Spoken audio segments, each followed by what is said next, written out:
राधे राधे दोस्तों, आप सभी का आपके अपने चैनल धर्म शक्ति में स्वागत है। स्नान दान और पुण्य प्रभाव के माह माघ मास की शुक्ल पक्ष एकादशी को जया एकादशी कहा जाता है। जया एकादशी के पुण्य के कारण मनुष्य सभी पापों से मुक्त होकर जीवन के हर एक क्षेत्र में विजयश्री प्राप्त करता है और मोक्ष का अधिकारी हो जाता है। भागवत पुराण में आया है कि जो मनुष्य समस्त भौतिक और सांसारिक सुख प्राप्त करना चाहते हैं उन्हें जया एकादशी व्रत अवश्य करना चाहिए। सभी मनोकामनाओं की पूर्ति के लिए की जाने वाली इस एकादशी की कथा का वर्णन पद्म पुराण सहित कई प्राचीन आख्यानों में भी प्राप्त है। सनातन परंपरा में एकादशी को पुण्यकार और भक्ति के लिए बहुत महत्वपूर्ण माना जाता है। इस दिन व्रत रखने वाले को कभी भी भूत पिशाच वगैरह की योनि प्राप्त नहीं होती। इस दिन पूरे विधि विधान से भगवान श्री नारायण की पूजा करनी चाहिए। इस व्रत में केवल फलाहार करने और अन्न त्याग करने का विधान है। ऐसा कहा गया है कि इस व्रत से उपासक को अग्निष्टोम यज्ञ के तुल्य फलों की प्राप्ति होती है। साथ ही सभी पापों का अंत होता है और घर परिवार में सुख शांति का वास होता है। इस वर्ष जया एकादशी शुक्ल पक्ष की 7 फरवरी को रात्रि के 9:26 से प्रारंभ हो रही है और इसका समापन 8 फरवरी को शाम को 8:15 पर होगा। इसीलिए उदय तिथि के अनुसार जया एकादशी का व्रत 8 फरवरी को रखा जाएगा। एकादशी व्रत को द्वादशी तिथि में पारण किया जाता है, तो जया एकादशी के व्रत का पारण 9 फरवरी को सुबह 7:04 से 9:17 के बीच में होगा। व्रत का पारण करने के पहले दान देना अत्यंत ही फलदायी माना जाता है, क्योंकि इससे व्रती के पुण्य में वृद्धि होती है।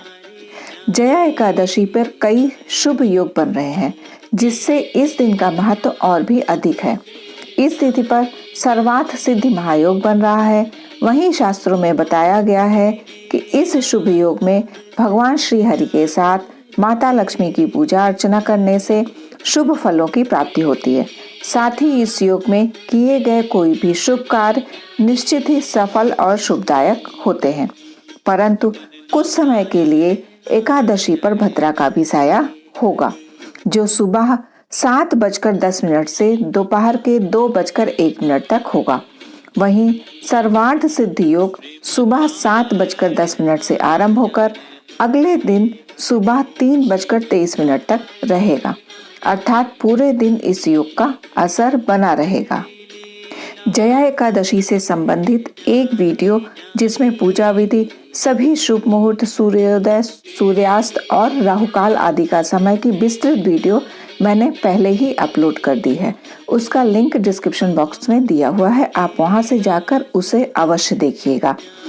तो जया एकादशी के दिन ब्रह्म मुहूर्त में उठकर सुबह स्नान आदि करके और व्रत का संकल्प लेते हैं और इस दिन श्री हरि और माता लक्ष्मी की विधि विधान से पूजा करते हैं। तो व्रत के पुण्यों की प्राप्ति के लिए व्रत की कथा का श्रवण करना भी अत्यंत ही आवश्यक होता है। तो आइए चलिए इस दिन सुने जाने वाली जया एकादशी के महात्मा का श्रवण करते हैं।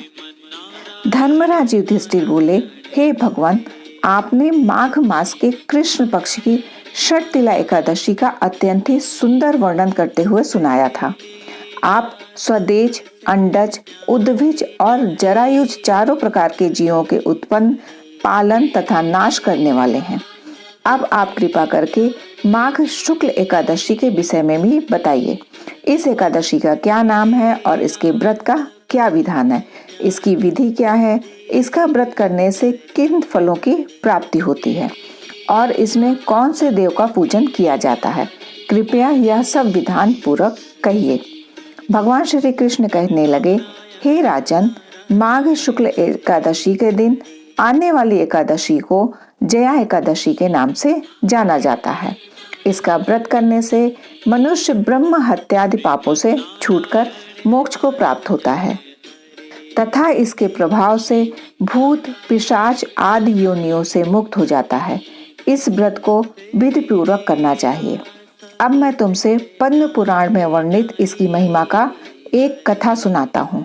देवराज इंद्र स्वर्ग में राज करते थे और अन्य सब देवगण सुखपूर्वक स्वर्ग में रहते थे। एक समय इंद्र अपनी इच्छा अनुसार नंदन वन में अप्सराओं के साथ विहार कर रहे थे और गंधर्व गान कर रहे थे।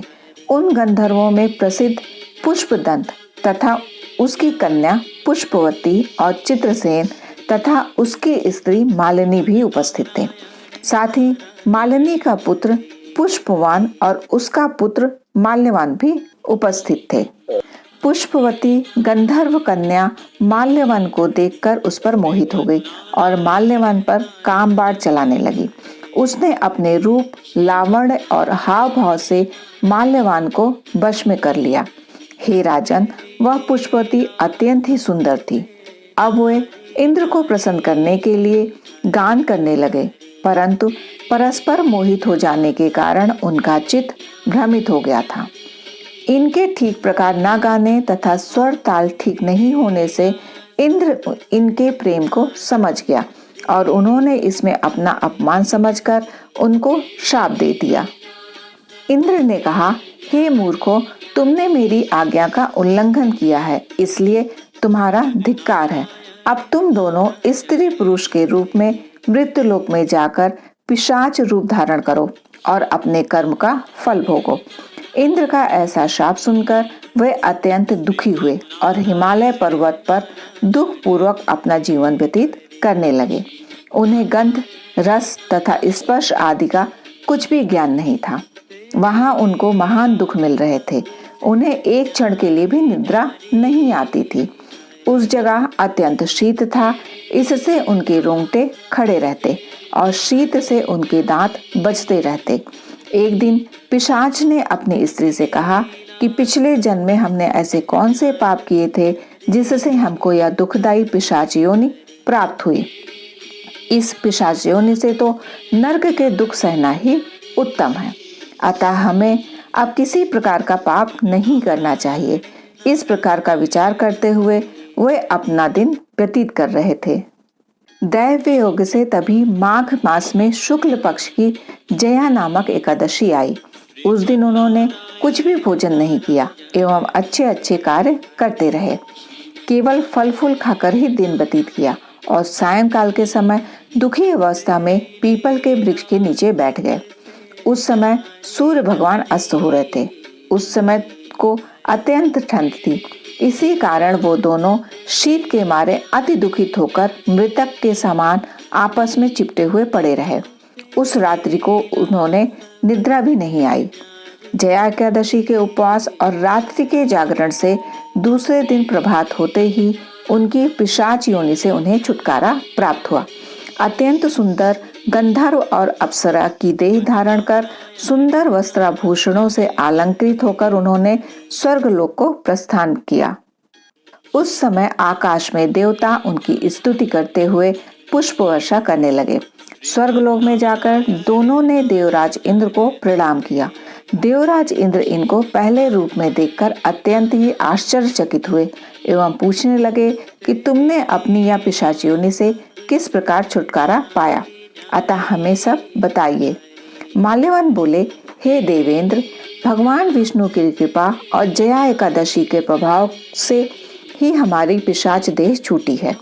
तब इंद्र बोले कि हे माल्यवान, भगवान की कृपा और एकादशी का व्रत करने से न केवल तुम्हारी पिशाच योनि छूट गई, वरन हम दोनों के भी वंदनीय हो गए, क्योंकि विष्णु जी और शिव जी के भक्त हम लोगों के वंदनीय हैं। अतः आप धन्य हैं। अब आप पुष्पवती के साथ जाकर विहार करें।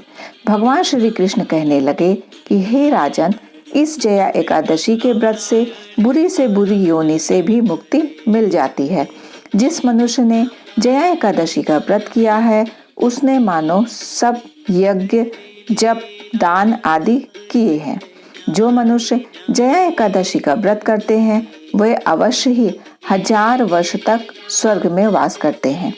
इस महात्म्य के पढ़ने और सुनने से अग्निष्टोम यज्ञ का फल प्राप्त होता है। यदि ये वीडियो आपके लिए उपयोगी हो तो कमेंट करके श्री हरि का जयकारा लगा के हमें और भी आगे ऐसे वीडियोस बनाने के लिए प्रोत्साहित करें। आपके कमेंट हमारे लिए बहुत ही महत्वपूर्ण होते हैं। जया एकादशी की आप सभी को हार्दिक शुभकामनाएं। आप और आपके परिवार पर श्री हरि और माता लक्ष्मी की कृपा सदैव बनी रहे। राधे राधे दोस्तों।